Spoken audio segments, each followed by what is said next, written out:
শুভ সকাল। ঠিক আছে, আমি কি খাচ্ছি দেখো। এখন সকালবেলায় আমার ছোটো মেয়ে স্কুলে গেছিলো, নিয়ে আসা হয়ে গেছে। এখন আমি কি খাচ্ছি সকালবেলায় দেখো তোমরা। ঠিক আছে, এই দেখো আমাদের দেশের খাবার। ঠিক আছে, আমি দেশের বাড়ি এরকম খেতাম আমরা। ঠিক আছে, বাড়াইপুর লাইনে আমার বাপের বাড়ি।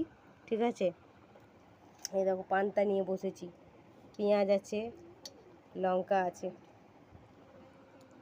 খুব সুন্দর খেতে লাগে পেঁয়াজ কাঁচা লঙ্কা দিয়ে, চানাচুর দিয়ে পান্তা।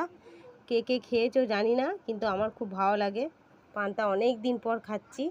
ঠিক আছে, সকালবেলা করে রুটি খাই, আজকের ইচ্ছা হলো যে পান্তা খেতে।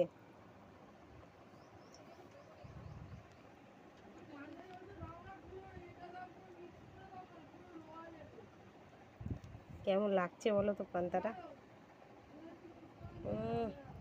নাও তোমরা খাও এক গাল।